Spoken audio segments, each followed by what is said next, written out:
Yes. Bismillah.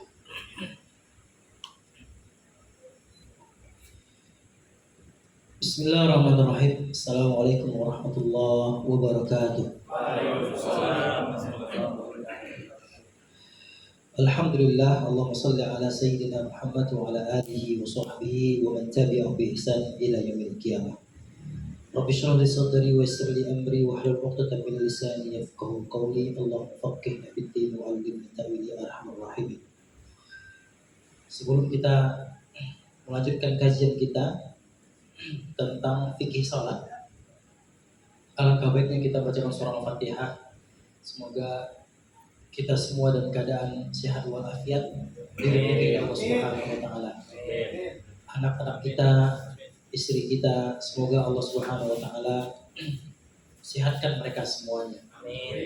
Yang masih jomblo, semoga Allah segerakan untuk menikah. Amin.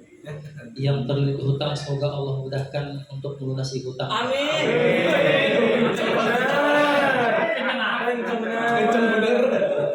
Yang ingin menikah, semoga cukup satu saja. Amin.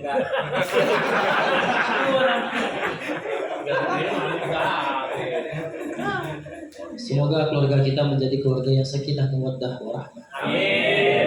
Berkeluarga di dunia, berkeluarga juga di akhirat. Amin. Dan perjumpaan kita juga perjumpaan yang diridhoi Allah Subhanahu wa taala. Amin. Al-Fatihah.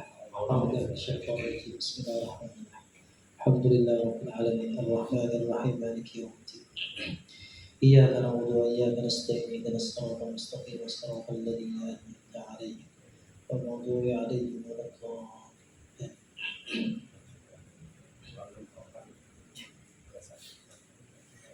Baik. Pada kesempatan kali ini kita akan membahas tentang fikih salat. Fikih salat.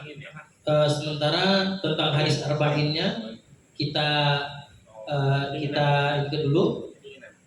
Insya Allah nanti bulan depan kita lanjutkan tentang hadis arba'in an-Nawawi yang ketiga. Pada pertemuan kita yang ketiga ini kita akan membahas tentang fikih salat terlebih dahulu karena memang ini sangat penting sekali. Kenapa? Teman-teman yang dimuliakan oleh Allah, fikih salat ini merupakan ya sudah turun menurun. Orang banyak belajar sholat itu kapan? Waktu SD, ya kan? Antum belajar sholat kapan? Waktu SD, SMP, SMA, kuliah, atau kemarin? Pas Lutfi? Kemarin. Jujur. Jadi terkadang kita belajar sholat itu, belajar bacaan sholat itu kapan? Waktu katakan waktu SD. Dan kita terus melakukan rutinitas kita dari SD sampai hari ini. Tetapi kita tidak mau lagi belajar tentang fikih sholat. Kenapa? Itu doang. Sementara banyak bacaan-bacaan di dalam sholat itu yang keliru. Katakanlah kita waktu SD kita membacanya. Misal kita baca Allahumma ba'id baini wa bainah, atau Allahu Akbar kabira, kita baca Allahu Akbar kabira. Atau mungkin ketika takbir Allahu Akbar, artinya apa? Allahu Akbar. Waktu SD kan begitu. Artinya apa? Allah yang terkubur artinya. Masa Allah yang terkubur? Ya kan? Allahu Akbar. Akbar itu artinya kubur, yang masuk dalam kubur. Allah yang terkubur artinya. Yang benarnya adalah Allahu Akbar, pakai kaf. Allahu Akbar, bukan Allahu Akbar. Kalau Allahu Akbar artinya apa? Allah yang memberikan informasi. Nah, ini yang perlu kita pelajari tentang fikih sholat. Kenapa? Sebagaimana pertemuan yang bulan yang lalu kita pertemuan awal kita sudah menyinggung tentang pentingnya belajar sebelum kita beramal. Ya, pentingnya kita belajar sebelum beramal. Artinya berilmu dulu nih. Kita dikategorikan orang yang wajib untuk melaksanakan ibadah sholat adalah ketika kita sudah balik dan berakal, mumayyiz. Ketika kita sudah mimpi basah, maka kita harus mengetahui ilmu tentang apa saja itu. Yang pertama ilmu tentang toharoh, mandi wajib dulu nih. Kita harus mengetahui ilmu tentang mandi wajib. Ketika kita besok sudah diwajibkan untuk menunaikan ibadah sholat, maka kita harus mengetahui ilmu tentang sholat. Ketika kita hendak berangkat untuk umroh besok misalnya, maka kita hari ini wajib mengetahui ilmu tentang manasik haji atau umroh. Besok kita mau menikah, maka hari ini kita wajib memahami tentang ilmu pernikahan atau ilmu parenting. Nah, kita belajar fikih sholat itu sebenarnya adalah diwajibkannya kapan? Dulu waktu kita baru mimpi basah. Tapi banyak umat Islam yang sholatnya tunggang tunggi saja. Tahu tunggang tunggi kan? Ya, sujud, ruku, itu doang. Tapi dia tidak memahami tentang apa sih yang dimaksud dengan sholat.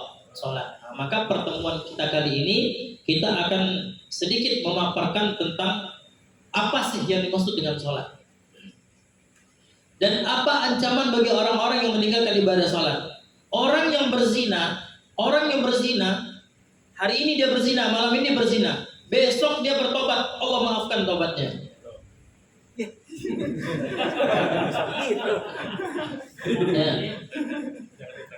Orang yang berzina malam ini, nauzubillah, semoga Allah lindungi kita. Amin. Orang yang berzina malam ini, kemudian besoknya dia bertobat, menangis minta ampun kepada Allah, Allah ampunkan dosa. Tapi orang yang meninggalkan ibadah sholat, kalau dia mau bertobat kepada Allah, maka wajib hukumnya untuk mengganti sholat yang pernah ditinggalkan. Sepakat para ulama mazhab. Gak ada satupun khilaf para ulama mengatakan enggak wajib, enggak wajib, enggak. 4 ulama mazhab, dari Imam Abu Hanifah An-Nu'man, dari Imam Malik, dari Imam Syafi'i rahimahullah, dari Imam Ahmad bin Hanbal, 4 ulama mazhab mengatakan wajib hukumnya untuk diqadha. Antum meninggalkan sholat misalnya bertobat baru umur 50 tahun. Ternyata kita diwajibkan sholat itu umur 13 tahun. Ya enggak? Mungkin 13 tahun dulu mungkin suka mabuk-mabuk, merampok, ganja, narkoba, nauzubillah, ini misal. Ternyata bertobat usia 50 tahun. Berarti ada senggang waktu 37 tahun dia meninggalkan ibadah sholat. Maka selama 37 tahun itu dia wajib untuk mengqadha atau mengganti sholat yang pernah dia tinggalkan. Paham sampai sini ya? Baik. Pertanyaannya, apa sih yang dimaksud dengan sholat? Apa sih yang dimaksud dengan sholat? Sholat itu ada 2 artinya. Yang pertama ada secara bahasa. Yang kedua ada secara istilah. Ini siap-siap kado ini mas. Siap kado. Ya. Oh.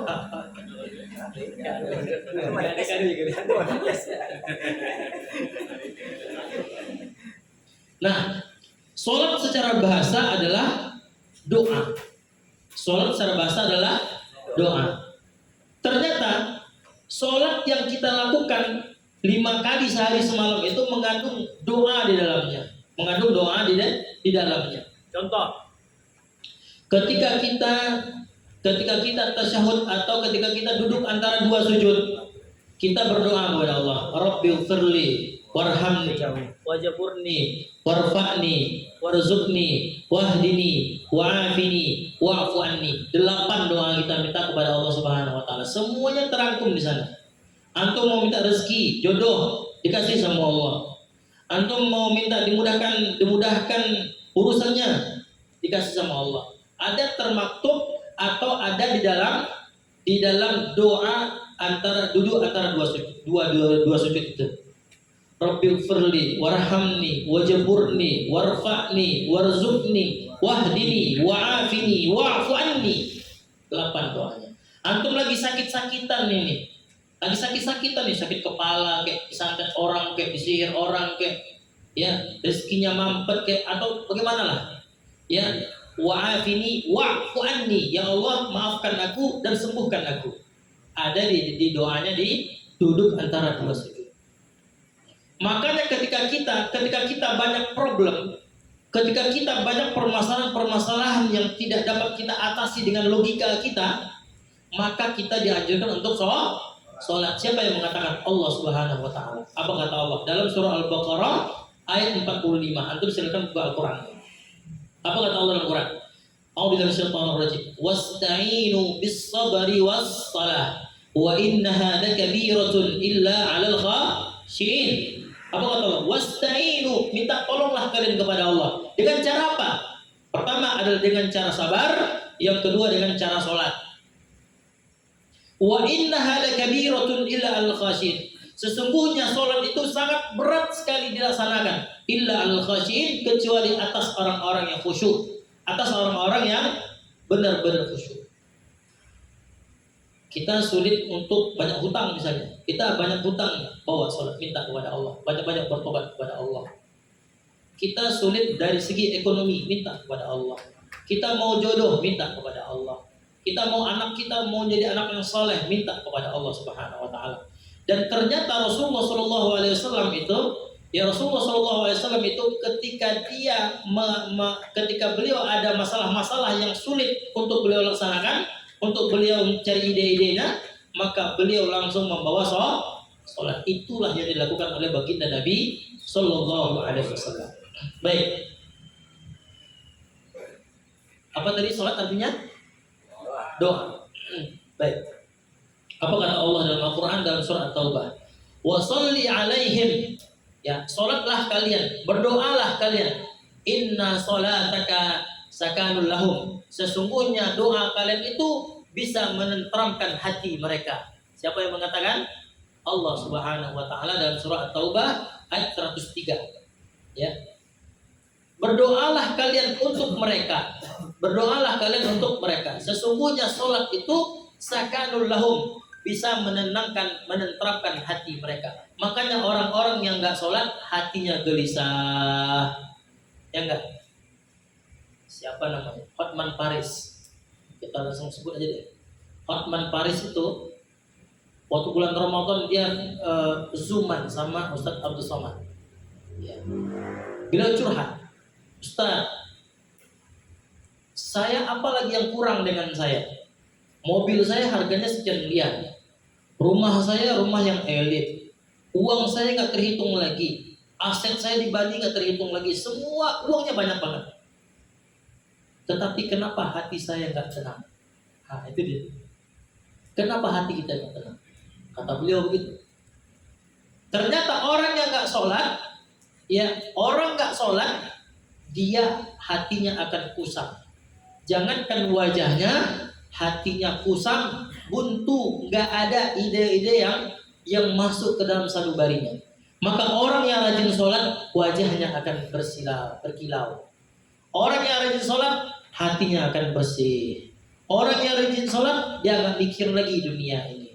Orang yang rajin sholat ingin cepat-cepat berjumpa kepada Allah Subhanahu wa taala. Jangan malam ini ya. Jangan malam ini. Nantilah.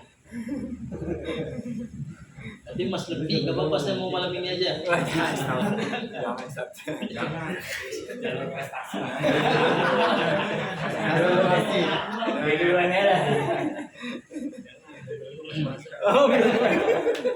Siapa yang ngurusin? Iya, nanti akan ngurus ini. Baik. Kemudian apa yang masuk dengan secara istilahnya? Tadi secara bahasa, sekarang secara istilah. Secara istilah, sholat itu adalah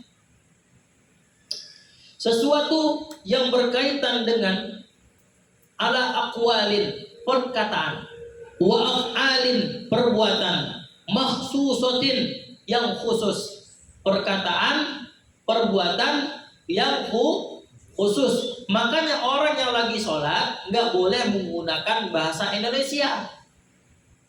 Makanya orang yang lagi sholat nggak boleh makan-makan. Makanya orang yang lagi sholat nggak boleh minum. Kenapa? Ketika dia takbiratul ihram, Allahu Akbar. Apa arti takbiratul ihram? Takbiratul ihram adalah ya takbir yang mengharamkan sesuatu yang halal, yang tadinya halal gerak-gerik, ya garut di sini, garut di sini, garut. Tadinya halal, boleh dilakukan. Tapi ketika kita sholat, nggak boleh kita lakukan lagi. Kalau kita lakukan lebih daripada 3 kali berurutan, maka batalat sholatuha, maka batallah sholatnya. Ketika kita ada di mulut kita ada nasi, sebiji nasi, ya kita lagi sholat, ya tanggung nih, sisa ini pada mubazir katanya, jadi ditelan aja batal sholatnya. Nah, batal sholatnya. Baik, jadi sholat itu adalah perkataan yang khusus dan perbuatan yang khusus. Tuftatahu bit takbir, yang dibuka dengan takbir Allahu Akbar, kemudian wa tuhtatimu bis taslim, dan ditutup dengan salam. Assalamualaikum warahmatullah. Sekali salam aja. Makanya ketika kita kentut Assalamualaikum warahmatullah put katanya, maka sholatnya tetap sah tanpa salam yang kedua. Paham ya? Baik. Sampai sini paham ya? Jadi kalau ada yang mau kita diskusikan nanti aja. Baik. Sekarang apa sih hikmah sholat itu?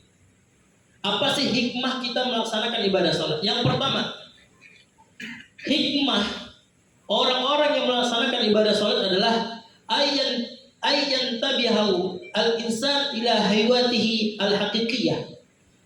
Bahwasanya sholat merupakan identitas yang secara hakiki. Identitas seorang muslim adalah sholat. Kenapa? Hadirin yang dimuliakan oleh Allah. Pembeda antara orang muslim dengan orang kafir adalah sholat. Pembeda antara orang musyrik dengan orang muslim adalah sholat. Kalau seandainya ada muslim yang tidak sholat, ini jadi masalah nih. Musibah. Ada orang muslim yang tidak sholat. Ulama berbeda pendapat. Apakah dia meninggalkan ibadah sholat itu karena malas? Apakah dia meninggalkan ibadah sholat itu karena mengatakan bahwa nggak wajib sholat itu? Sholat itu nggak wajib. Sholat itu cuma di hati saja. Ada nggak begitu? Ada, saya jumpa gitu. Orang tasawuf yang nggak jelas itu. Kapan Anda sholat? Ketika orang azan, disitulah saya sholat. Gerak-geriknya mana? Bacanya apa? Enggak, cukup di sini aja. Sholat itu kita langsung dari sini sampai ke Allah Subhanahu wa Ta'ala. Maka inilah jalan sesat. Orang seperti ini kafir murtad. Baik, nanti kita bahas apa hukuman bagi orang-orang yang meninggalkan ibadah salat. Sekarang kita cerita tentang hikmahnya. Yang pertama adalah identitas seorang muslim adalah sholat. Kalau seandainya seorang itu enggak sholat, maka identitas muslimnya hilang. Kalau kita adalah KTP istilahnya. KTP Anda apa? Agamanya apa? Islam. Sholat enggak? Lebaran aja katanya. Ini masalah. Jumatan aja. Syukur Jumatan. Jumatannya ngobrol lagi. Main HP lagi. Buat status. Lama amat nih khotibnya, adanya gitu. Kacau juga gitu. Baik. Ya. Atau selfie gitu ya. Selfie khotib lagi di mimbar, hilang fokus di khotibnya nanti tuh. Baik. Wahia annahu abdun mamlukun lillahi azza wa jalla. Kenapa? Karena sesungguhnya ketika seorang itu dia sholat, dia menyatakan bahwasanya dia adalah hamba sahayanya Allah Subhanahu wa Ta'ala. Ketika kita sholat, kita menyatakan diri kita adalah hamba sahayanya Allah. Kapan itu? Ketika kita sujud. Makanya orang yang gak mau sujud dikategorikan orang yang sombong. Iblis itu dulu saya pernah cerita di sini. Iblis itu maksud neraka itu cuma satu saja. Apa dia? Sombong. Kalau kita nggak sholat, nggak ngaji, nggak puasa, nggak zakat, berzina, merampok, Minum Homer. minum homer, boleh gitu. Tujuh. Semuanya dilakuin. Sombong, takabur, angkuh, hasad. Alhamdulillah. Wah nih. Ini bagaimana ceritanya coba? Sedangkan si iblis ini aja, dia adalah gurunya para malaikat. Ratusan ribu tahun dia menjadi gurunya para malaikat dulu. Cuman satu aja soalnya, gak mau sujud kepada Adam. Kepada Allah dia sujud. Kepada Allah dia sujud. Dia sholat juga gitu. Berarti orang manusia kalau nggak sholat lebih hebat daripada siapa? Iblis. Iya. Iblis saja dia sujud kepada Allah. Ini manusia nggak mau sujud kepada Allah. Mau apa hidup kita ini? Astagfirullahaladzim. Baik. Jadi orang yang sholat itu menyatakan dalam dirinya adalah dia adalah hamba sahayanya Allah. Artinya hamba apa? Dia mengabdikan dirinya 100% untuk Allah Subhanahu wa ta'ala. Kata Allah, sholat kita. Kata Allah, zakat kita. Kata Allah, berangkat haji kita. Kata Allah, puasa kita. Jangan ngeyel, jangan bantah perintah Allah Subhanahu wa ta'ala. Baik. Yang kedua, hikmah yang kedua adalah ayastaqirra fi nafsil insan annahu la yujadu mu'inun wa mun'imun. Haqiqiyun. Apa kata para ulama? Bahwasanya orang atau hikmah daripada orang yang melaksanakan ibadah sholat adalah menancapkan ke dalam batinnya seorang manusia tidak ada satupun penolong, tidak ada satupun yang pemberi nikmat yang sejatinya kecuali Allah Subhanahu wa ta'ala. Makanya salah satu cara kita bersyukur kepada Allah adalah sholat. Maka syukur itu nggak cukup dengan ucapan Alhamdulillah Rabbil Alamin. Alhamdulillah itu juga. Tapi kalau nggak sholat, ya nggak bisa. Dia harus sholat. Kenapa? Orang yang banyak-banyak sholat berarti dialah orang yang bersyukur kepada Allah Subhanahu wa ta'ala. Apa itu? Biasa. Oh.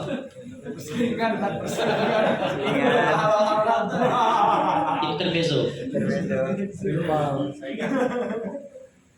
Saya ingat kata Haji Nanda. Baik. Makanya bagaimana kalau seandainya melalui orang yang menolong dia. Bagaimana kalau seandainya misalnya saya nih minta tolong sama Mas Lutfi, Haji Lutfi misalnya. Saya minta tolong.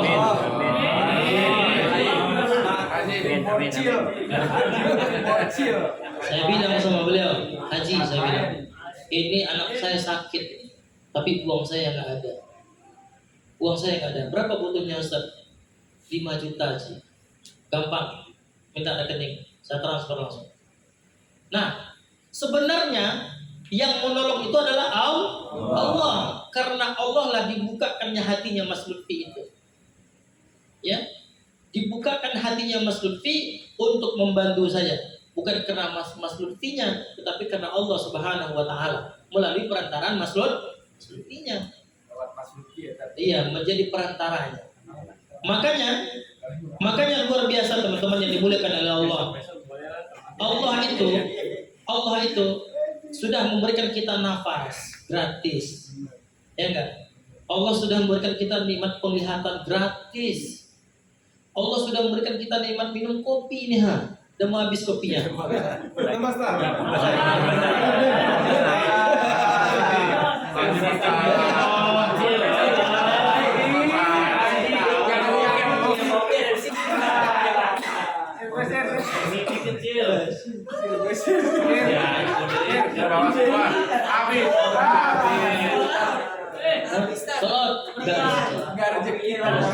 Semua favorit di sini. Jazakallah khairan. Baik, kita lanjutkan. Transfer Epi sampai ke kopi. Nah, Allah yang memberikan kita kenikmatan lambung kita bisa bekerja. Ya. fungsinya banyak. Jantung kita bisa setiap detik memompa begitu, memompa darah gitu. Apakah Allah minta ganti? Enggak, teman-teman, yang diberikan oleh Allah. Kalau kita uangkan jantung itu saja, sehari mompa itu beli oksigen, beli nitrogen gitu. Itu kalau kita uangkan bisa 1,5 M atau 2 M sehari habis untuk kita. Kita mau ganti pakai apa? Gaji siapa 1,5 M sehari? Presiden aja gajinya 56 juta sebulan. Presiden gajinya. Kita, makanya salah satu cara seorang hamba bersyukur kepada Allah adalah sholat. Seandainya nikmat itu Allah cabut, ini luar biasa. Maka kata Allah Subhanahu Wa Taala, la in syakartum la azidannakum. Kalau kalian bersyukur terhadap nikmatku dengan cara apa? Dengan cara sholat itu. Ya, la azidannakum. Aku tambah. Aku berikan kalian kesehatan. Aku berikan kalian kenikmatan. Tapi ingat, wala azidannakum. Kalau walai kafartum, kalau kalian kufur terhadap nikmatku, gak bersyukur terhadap nikmat yang telah aku berikan, inna adzabil syadid, azabku sangat keras, azabku sangat perih, azabku sangat pedih. Makanya orang-orang yang sholat itu berarti dia adalah orang-orang yang bersyukur kepada Allah Subhanahu wa Ta'ala. Maka kalaulah Allah telah memberikan kita semua fasilitas dunia ini, apa yang kita berikan untuk Allah? Teman-teman yang dimuliakan oleh Allah, Allah memberikan kita waktu berapa sehari? 24 jam, ya enggak? Kita sholat saja cuma 10 menit aja. 10 menit itu pun banyak juga sholatnya patok ayam gitu ya. 2 menit selesai gitu. 2 menit selesai. Katakanlah 10 menit. 10 menit subuh, zuhur, maghrib, isya. 50 menit, katakanlah 1 jam lah. Berarti ada sisa waktu 23 jam yang Allah minta sama kita, ya enggak? Allah cuma minta 1 jam aja, teman-teman. Dalam sebulan, dalam setahun Allah menciptakan 12 bulan, ya enggak? Cuman yang Allah minta sama kita cuman 1 bulan untuk melaksanakan ibadah Ramadan, ya enggak?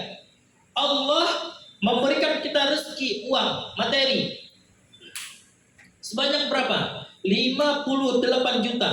Kalau uang kita sudah mencapai 83,5 gram emas, 83,5 gram emas, maka wajib hukumnya mengeluarkan zakat mal. Kurang lebih 58 juta sekian. Karena 1 gram itu 700.000 sekian kalau saya tidak salah. Dikalikan 83,5 gram, kurang lebih ya 58 jutaan lah. Allah cuma minta berapa? 2,5%. Kita ada uang di ATM 100 juta. Yang diminta Allah berapa? 2,5 juta. Ya enggak? Allah cuma minta 2,5 juta, teman-teman. 7 juta berapa? 97.500.000 sudah terserah kamu mau beli apa, kata Allah. Allah cuma minta 2,5 juta. Kalau yang dikasih dilebihin kan kayak Lutfi kan 10% sedekah itu gimana tuh? Masya Allah. Amin. Amin. Itu ya kan iPhone borcil gitu. Bersulap gitu. Itu luar biasa ya. Man ja'a bil hasanati falahu asyru amsalihha. Barang siapa yang mendatangkan satu kebaikan, maka Allah akan ganti 10 kali lipat. Kalau kita beri kepada seorang 1.000 rupiah, kita sumbangkan 1.000 rupiah, Allah ganti 10.000. Kalau kita sumbangkan misalnya 100.000, Allah ganti 1 juta. Kata siapa? Kata Allah. Dalam ayat yang lain, Allah mengatakan diganti 700 kali lipat. Subhanallah. Baik, kita kembalikan lagi bahwa hikmah yang kedua adalah bentuk syukur kita kepada Allah Subhanahu Wa Taala adalah sholat. Itu hikmah. Hikmah yang ketiga adalah salah satu cara kita untuk membersihkan pakaian kita atau untuk membersihkan segala noda-noda yang ada di dalam diri kita. Makanya Rasulullah SAW mengatakan perumpamaan sholat 5 waktu sehari semalam itu kamathali nahrin jarin ghamrin ala babi ahadikum, seperti orang yang mandi di sungai sebanyak 5 kali sehari semalam. Ya kan? Kalau seandainya ada sungai di dekat rumah kita, bukan sungai Ciliwung ya. Kalau sungai Ciliwung lain lagi. Ada sungai di tengah kita, di belakang rumah kita. Kita mandi 5 waktu sehari semalam. Kira-kira ada nggak kotoran yang menempel? Nggak ada lagi. Maka begitulah orang-orang yang salat. Tetapi yang dihilangkan oleh Allah, yang dihapuskan oleh Allah adalah dosa-dosa kecil saja. Sementara dosa-dosa besar kita harus bertobat kepada Allah Subhanahu wa taala. Bagaimana cara taubat? Taubat itu yang pernah saya jelaskan juga, ada 4 syarat diterima taubat kita oleh Allah Subhanahu wa taala. Baik. Kemudian yang terakhir, ternyata sholat itu merupakan asupan untuk hati kita, asupan untuk kolbu kita. Makanya orang-orang yang nggak mau sholat, kolbunya tertutup, kolbunya sakit. Makanya teman-teman yang dimuliakan oleh Allah, kalau ada orang yang hatinya keras, misalnya nih, antum misalnya marah aja bawaannya, itu ada masalah itu di sholatnya. Misalnya nih kita emosinya tinggi, sama istri marah, atau mungkin sama istri kita agak emosinya gimana gitu ya. Kalau kita pulang kerja langsung naik temperamennya, misalnya, atau anak kita degil, ini bisa bahaya. Ya, maka ini obatnya adalah mereka itu punya penyakit hati, teman-teman yang dimuliakan oleh Allah. Mereka itu hatinya sakit, jangan didebat mereka. Kenapa? Percuma. Caranya bagaimana? Misalnya antum masak misalnya, atau antum buat kopi, atau buat nasi, atau apalah gitu ya, dibacakan Al-Quran. Untuk salah satu cara mengobati hati yang sakit adalah membaca Al-Quran. Maka ketika ada hati kita sakit, banyak-banyak sholat, banyak-banyak baca Quran. Insya Allah yang hatinya suka takabur, suka hasad, suka sombong, iri, dengki, dan sebagainya, dengan bersilihnya berganti waktu, banyak-banyak sholat, banyak-banyak zikir, banyak-banyak baca Quran, maka akan reduplah itu semua. Tapi kalau misalnya dia nggak sholat, ya maka sombongnya banyak sekali itu. Baik. Nah, itu adalah 4 hikmah bagi seseorang yang melaksanakan ibadah sholat. Sekarang kita akan berbicara tentang apa sih keutamaan ibadah sholat. Baik.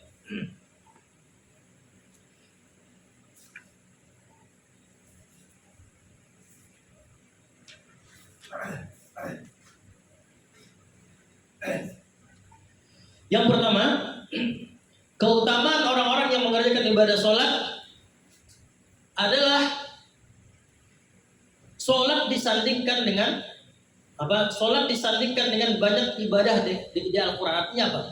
Orang yang melaksanakan ibadah sholat, orang yang banyak melaksanakan ibadah sholat, otomatis dia banyak baca Al-Quran, ya enggak? Ketika dia sholat, Allahu Akbar, Alhamdulillah Rabbil Alamin. Ketika dia baca surah Al-Fatihah berapa kali sehari malam? 17 kali.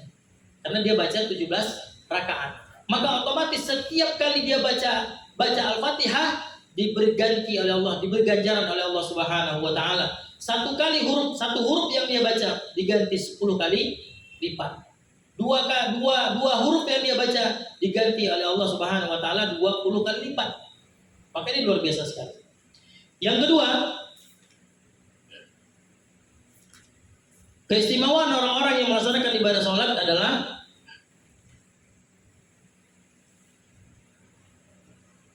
orang yang rajin melaksanakan ibadah sholat, maka Allah wafatkan dia dalam keadaan husnul khatimah. Kita mau cari apa di dunia ini, teman-teman? Antum mau hidup 1000 tahun di dunia? Haji Lutfi? Enggak. Tapi enggak besok juga. Pintar besok, jauh cepat. Besok Juga ini jangan. Enggak. Juga. Makanya orang yang rajin sholat ingin cepat-cepat ketemu Allah Subhanahu wa taala. Karena nggak mau lama-lama di dunia ini. Dia mau cepat-cepat bagaimana dia mau ketemu sang kekasihnya. Bagaimana dia mau masuk ke dalam surganya Allah Subhanahu wa taala. bagaimana caranya supaya Allah meridhoinya. Makanya kata Rasulullah SAW, sebaik-baik manusia, khairun nas, sebaik-baik manusia, man tala umruhu wa hasuna amaluhu. Sebaik-baik manusia adalah orang yang banyak umurnya dan bagus juga amalannya. Sebaik-baik manusia adalah orang yang bagus banyak umurnya dan bagus amalannya. Nah, ketika ada orang yang buruk amalnya bagaimana? Maka kata Rasulullah SAW, seburuk-buruk manusia, syarrun nas, seburuk-buruk manusia, man tala umruhu, orang yang banyak umurnya, wa syarru amaluhu, buruk amalannya. Semakin bertambah umurnya, semakin jauh dia kepada Allah Subhanahu wa taala. Maka hati-hati kita. Kalau seandainya umur kita sudah sampai 40 tahun, ya, kalau misalnya umur kita sudah 40 tahun tetapi hidayah belum masuk kepada kita, nauzubillah. Ketika umur kita sudah hampir 40 tahun, minta sama Allah keistiqomahan. Maka ketika ada orang yang istiqomah umur 40 tahun sampai ke atas, dia akan istiqomah, teman-teman. Namun ketika ada orang yang galau ini umur 40 tahun ke atas, maka nauzubillah, bisa jadi umur 40 tahun ke atas itu bisa wafat dalam keadaan su'ul khatimah. Makanya hati-hati teman-teman yang dimuliakan Allah Subhanahu wa taala. Baik. Kemudian orang yang senantiasa mengerjakan ibadah sholat, maka Allah Subhanahu wa taala senantiasa memuliakan dia. Orang yang rajin melaksanakan ibadah sholat, maka Allah Subhanahu wa taala akan memuliakan dia. 24 jam Allah jaga dia, teman-teman. Maka kata Rasulullah SAW kepada Ibnu Umar. Ibnu Umar ini masih kecil, usianya baru 9 tahun. Ditepuk pundaknya Ibnu Umar ini. Ditepuk. Apa kata Rasulullah SAW? Ihfazillah yahfazka. Jaga Allah, maka Allah akan jagamu. Jaga Allah di waktu mudamu, maka Allah akan jaga di waktu tuamu. Jaga Allah di waktu engkau berada, maka Allah akan jaga engkau di waktu engkau dalam keadaan sempit. Jaga Allah ketika engkau senang, maka Allah akan menjaga engkau ketika sempit, susah. Ta'arraf ila Allah fil raha ya'rifka fi syiddah. Ingat Allah. Dekati Allah ketika engkau senang. Ya'rifka fi syiddah, maka Allah akan mengingat engkau ketika engkau susah. Kata siapa? Kata Rasulullah sallallahu alaihi wasallam. Baik.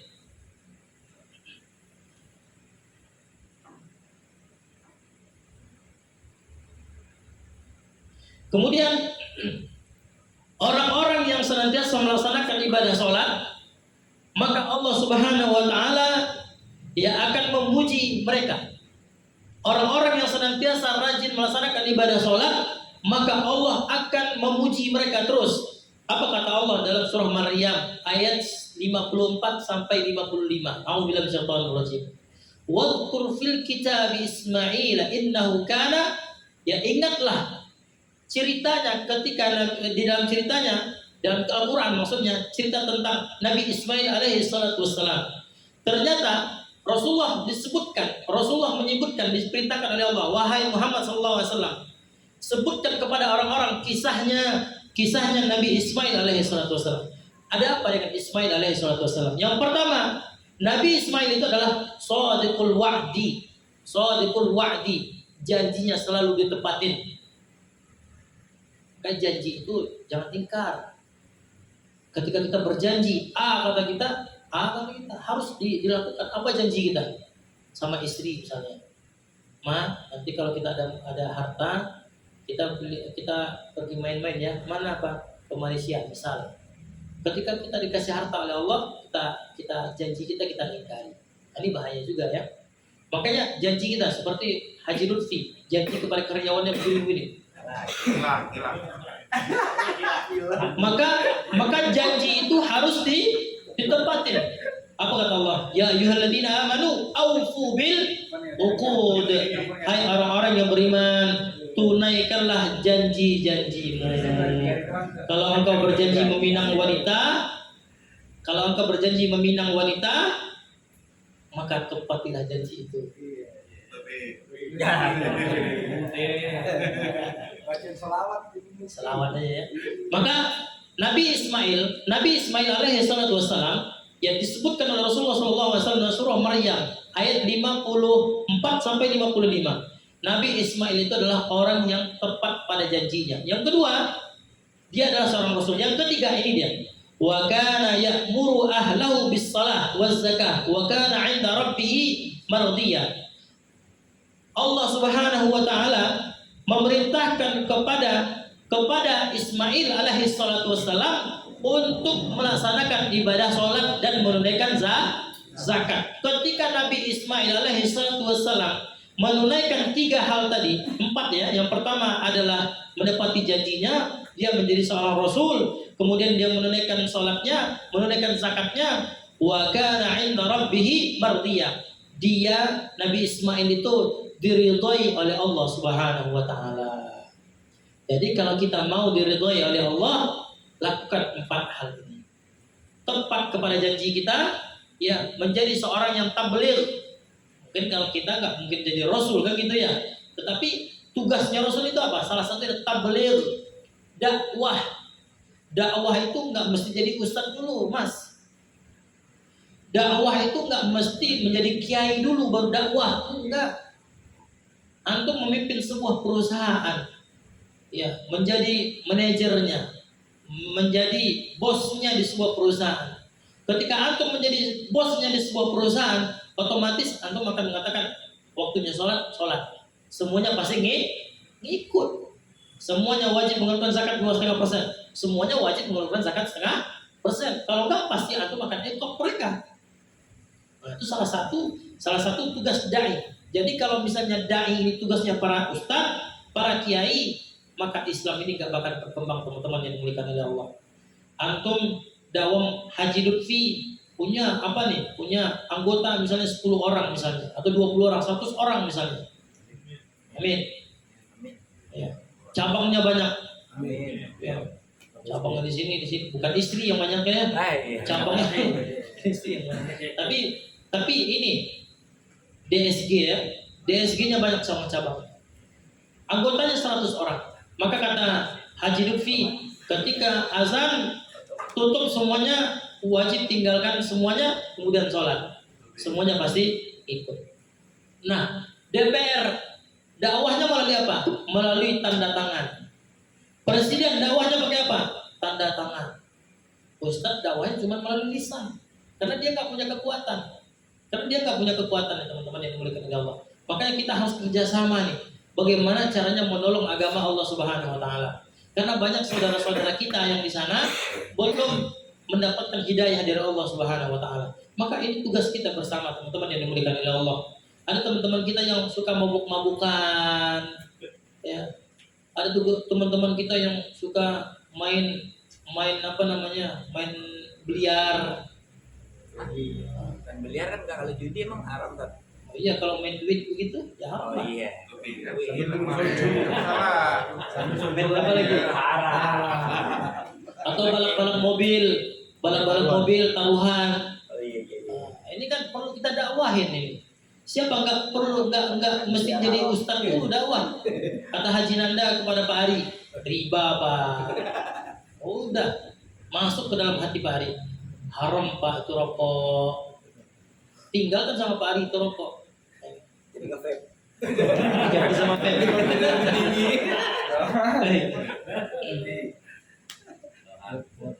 Ini banyak ya keutamaan orang-orang yang melaksanakan ibadah sholat. Intinya adalah ya orang yang melaksanakan keutamanya adalah orang yang senantiasa menjaga ibadah sholatnya, maka Allah akan mewafatkannya ya dalam keadaan husnul khotimah. Itulah intinya. Allah akan meridhai setiap langkah kakinya. Allah akan meridhai setiap urusan-urusannya. Makanya ketika orang azan, teman-teman yang dimuliakan oleh Allah, jangan sibuk lagi lah dengan pekerjaan kita. Makanya kalau ada Allah itu cara nyindir kita luar biasa. Misalnya nih anak kita agak degil, tahu degil kan? Anak kita agak susah untuk diatur, atau istri kita agak banyak cerewet, gitu. Pasti ada yang salah di sholat kita. Perbaiki sholat kita. Mungkin ketika orang azan kita sholat di masjid, ajak istri kita, ajak anak-anak kita. Itu luar biasa. Ya, itu luar biasa. Ini banyak ya, kalau kita sebutkan ini belasan. Kemudian apa hukuman bagi orang-orang atau ancaman bagi orang-orang yang meninggalkan ibadah sholat? Yang pertama, dalam hadis baginda Nabi Shallallahu Alaihi Wasallam, yang pertama, Allah ada 6 perkara yang Allah bayar tunai di dunia. Yang pertama, orang-orang yang meninggalkan ibadah sholat adalah dicabut keberkahan umurnya. Gak berkah umurnya. Umurnya sudah 50 tahun nih. Ya, tetapi perangainya itu masih perangai anak-anak. Tahu perangai nggak? Kelakuan. Umurnya sudah 50 tahun, tetapi perangainya itu atau kelakuannya seperti anak-anak baru tamat SD atau baru TK. Ya. Ini nauzubillah. Yang kedua, dihilangkan tanda-tanda kesolehan di wajahnya. Makanya orang-orang yang rajin ibadah sholat, kata Allah dalam Al-Quran, min ataris sujud, ada tanda-tanda bekas sujud di wajahnya. Bekas sujud itu bukan di jidatnya, bukan di jidatnya hitam, enggak mesti begitu. Karena orang yang jidatnya hitam, ketika dia sholat, dia tekan itu kepalanya, dia esek-esek. Digesek-gesek gitu ya. Nah, makanya orang atau bisa jadi dia ambilnya amplas itu kemudian digosok-gosoknya jidatnya. Nah, ini nauzubillah juga ya. Makanya orang-orang yang meninggalkan ibadah sholat, Allah cabut keberkahan, Allah cabut tanda-tanda kesolehan di wajahnya. Kata Ibnu Katsir di dalam tafsirnya, Ibnu Katsir dijelaskan orang-orang yang melaksanakan ibadah sholat, ya ternyata orang tersebut bisa mencegah perbuatan daripada perbuatan keji dan munkar. Inna salata tanha 'anil fahsya'i wal munkar.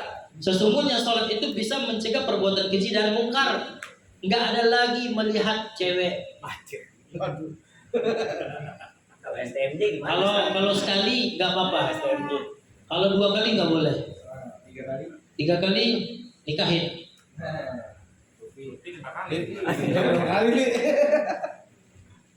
Makanya kata Ibnu Katsir rahimahullah taala, tanda-tanda bekas sujud itu bukan di jidatnya kata beliau, tetapi terlihat di perlakuannya, tingkah lakunya sehari-hari.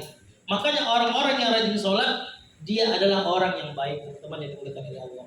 Makanya kalau kita ingin menjadi orang baik, jaga sholat kita. Ya, jaga sholat kita. Baik, yang ketiga, ini saya ambil di dalam kitab Irsyadul Ibad. Yang ketiga adalah segala amal yang ia lakukan tidak bernilai pahala di sisi Allah Subhanahu wa taala. Dia sedekah, dia zakat, dia berbuat baik, tetapi enggak dinilai pahala oleh Allah Subhanahu wa taala sampai dia melaksanakan ibadah salat. Kata Rasulullah sallallahu alaihi wasallam, "Awwalu ma yuhasabu alaihi al-'abdu yaumal qiyamah as-shalah." Yang pertama kali dihisab oleh Allah Subhanahu wa taala adalah salat. Kalau seandainya wa idza suluhat, kalau baik itu salat, maka baiklah semua amalannya. Tetapi wa idza fasada, kalau salatnya buruk, compang-camping, enggak melaksanakan ibadah salat, maka semua amalannya menjadi buruk. Makanya orang-orang yang rajin menunaikan ibadah salat, ya insya Allah semua amalnya diangkat oleh Allah Subhanahu wa taala. Amin. Sedekah kita diterima oleh Allah. Salat malam kita diterima oleh Allah. Sedekah kita, zakat kita dan sebagainya diterima oleh Allah Subhanahu wa taala. Tapi kalau misalnya kita nggak salat, maka Allah akan menerima semua amalan kita. Matinya pun alhamdulillah. Nih, yang keempat, siksaannya di dunia, ya doanya tidak dikabulkan oleh Allah Subhanahu wa taala. Sementara Allah mengatakan dalam Al-Quran,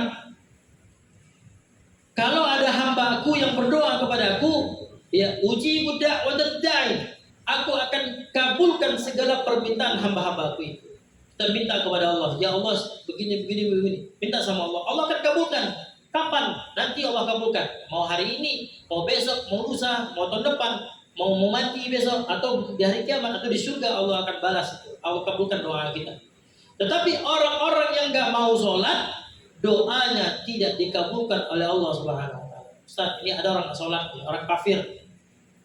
Orang kafir nggak mau sholat, tapi rezekinya kok lancar-lancar aja ya? Ada nggak begitu, Mas? Banyak. Banyak ya. Atau nggak seorang kafir deh, orang muslim, dia nggak sholat ini. Tapi kenapa kok uangnya banyak? Hati-hati, itu surganya didahulukan oleh Allah Subhanahu wa taala. Dan ditipu oleh Allah dengan apa? Kenikmatan dunia yang ia miliki. Tetapi di akhirat dia nggak memiliki ketenangan, dia nggak memiliki kesenangan di akhirat itu. Akhirnya apa? Akhirnya Allah campakkan mereka ke dalam neraka sakor namanya. Makanya kata Allah Subhanahu wa taala, orang-orang yang meninggalkan ibadah sholat, penghuni surga itu bertanya, wa ma salakakum fi saqar, apa yang menyebabkan kalian masuk ke dalam neraka sakor? Neraka sakor itu yang menyala-nyala itu. Di dunia lahar itu secuil ya, belum ada seupil itu. Tetapi neraka sakor itu 700 kali lipat panasnya daripada lahar itu.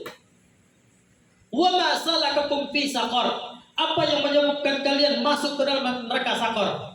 Apa jawaban mereka? Lam nakum minal musallin, kami di dunia tidak termasuk orang-orang yang menunaikan ibadah sholat. Orang